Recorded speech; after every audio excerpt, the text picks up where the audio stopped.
eat a tight meal. You know, I'd way rather see you eat a tight meal and then exercise every day. Sleep better. Exactly. Yeah, but the sleep, I didn't have, I was still working out, I would do my workout in the morning, and I could still do it, but then by the end of the day, I'm like, I just need food for energy, I'm just. Well, so that's the thing, like, as long as you can, if you can push it to the very end of the day, you're good. You know what I mean? That's the discipline. So what does a 500 calorie meal look like? Like, I don't, Well, I've never okay, counted like say for you, if you want to hit still a decent protein count, a bit of fat, like you'd eat. Like a hamburger. Yeah, like, well, so you want to stay away from like starchy carbohydrates, obviously, right? So like say if that was the case, like you want a little bit of fructose. No, fruit. Just eat a chunk of fruit. Apples are one of the best things to kill hunger. If you're training every day. Now he's taping me and he's got people watching me probably, don't fucking eat fat. He's like, fucking training. Okay? You know what I'm saying? Because what'll happen is like he said, you do that workout in the morning and you fast all goddamn day, and then at the end of the day you eat that tight meal. And if it is the smaller the meal, eat it tighter to closer to your bedtime. Like me right now, I gotta eat a ton of food, so I'm eating at a big gap before bed. I'm making sure I get that food in before like 3 hours before bed, because if I ate that much before bed, I wouldn't sleep for a shit. Like that's how, so activity wise, you know, like I'm eating a lot of food right now, a lot, right? And I'm eating literally what you would eat in a week and a day, and I'm not gaining any weight. So your workouts are more intense now, or? No, so like I'm stressed, so basically I'm doing so basically I train at a very high frequency and I still log all that cardio, right? I still do the cardio. Cardio is not a bad thing. Okay? Like everyone wants to hear the freaking easy route. Like, oh, okay, yeah, you can lose weight really fucking fast if you just don't eat and drink the fucking snake juice. But if you want to like, actually, because I'm all about body composition.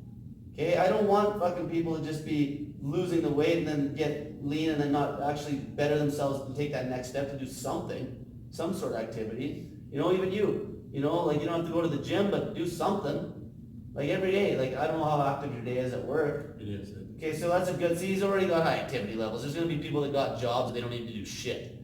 Okay, you know, like I'm from Drayton Valley, like I had buddies working rigs, even me, like I worked rigs, actual service rigs for about 6 months when I was a kid. I did a lot of work on vacuum trucks and shit.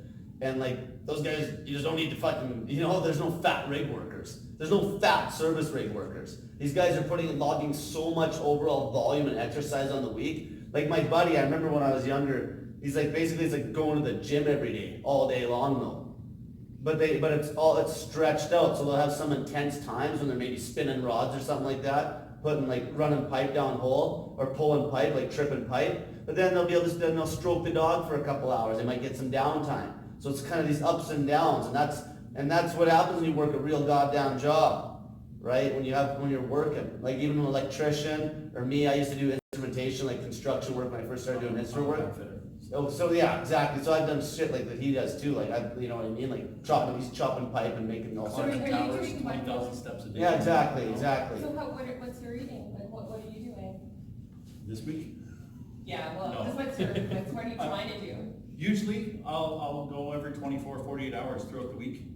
On the weekends, I can easily go all weekend without eating Because he's working, right? he's working hard enough that he's gonna have to eat a meal a day. And your sleep is good? Like, because you haven't been doing like keto or anything. It used to be, I'd lay awake in bed. There's other things you gotta remember too though, there's other things that like with sleep issues, there's other things that are involved there. Like let's say life's perfect and there's no stress. But you know, if you got like, maybe you're going through a divorce, or you're fucking paying child support, or you're fucking around with some, you know, stuff like that kind of shit, that's gonna affect that too. So that being said, you know, if there's those issues and that's affecting your sleep, then that's when you gotta screw around with those macros on those refeeds. And this is why, like honestly, as far as that's why I don't promote keto at all anymore. I do not promote keto macros whatsoever. Okay, because if it's somebody, say if it's a woman that's doing 72s and she's fat, I won't tell her to eat keto macro percentages, which is basically like 20% fucking protein and like let's just say 80% fat and no carbs at all. I won't promote that, because why does she need the fat? Why wouldn't I? I could keep her in ketosis if I wanted. If she wanted to if she's feeling okay and getting decent sleep, if I wanted to keep her in ketosis, I just give her a shitload of fucking meat. and a bit of and maybe whatever fat's there. I'm not gonna have her eat a bunch of fat. Why would I do that when she's gonna get better recovery from whatever day-to-day activities, just eating that meat, right? And that's why there's no one good reason for a ketogenic diet. Not one good fucking reason when you fast. Okay, the keto people basically just use that keto routine as a fucking, it just enables them to not have to fast. They think that because you're in ketosis, it's the same as fasting. That's not keto macros, is it?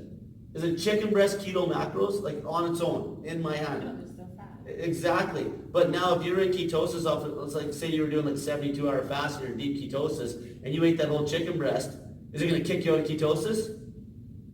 I don't know what No. It won't, okay, it won't. One chicken breast won't. You'd have to eat quite a bit of protein to kick you out. So that's a ketogenic meal, even though that's where the confusion happens with this bullshit, right? So what I'm saying is this. What I'm saying is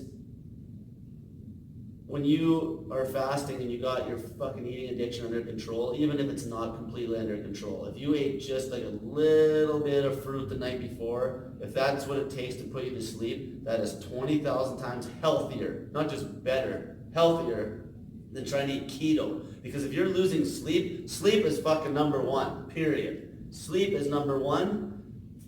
Fasting and sleep, but I'd even put fucking sleep ahead of fasting to a point. If the, like, fasting, like say if you're fasting most of the day, like that, they're kind of back and forth, but sleep is number one. Okay, so if you need to eat an apple or two to break ketosis, like literally break it deliberately to get your ass to sleep, then you eat the fucking 2 apples with the chunk of meat and go to bed. Because end of the day, the calories is more important than the fucking macros. The calorie count when you're trying to lose weight is more important than the macros. Okay? Like if somebody was breaking their fast and they weren't gonna cheat, like they were, the frequency, eating frequency is number one. That's as far as the food goes. So sleep's number one, but we're talking fasting. Eating frequency is number one. And calories number two. Macros number three. I don't even give a fuck about macros at this point. If you want to try eat a ketogenic refeed, that's fine. But frequency and calories that's the top 2 things. If your eating frequency is good, meaning good would be like maybe if you're fairly lean or you're eating, like even him, if you're at least eating your meal a day, let's just say that's pretty good. The next thing he would look at is calories. Okay? If those 2 are good, now if you're trying to lose weight and your frequency is like say you're sticking to your 48s or 72s, no cheating on frequency. Because that's the worst thing, that's what pisses me off the worst when I coach people is when they cheat on the frequency. Like I don't care if they fuck up and maybe eat a little too much after 72, but if they've committed to trying to do 72-hour fasts and they fuck up and break that before, like break that prematurely, that matters a lot more because obviously they haven't beat their goddamn food addiction, right? Well, I was able to do that.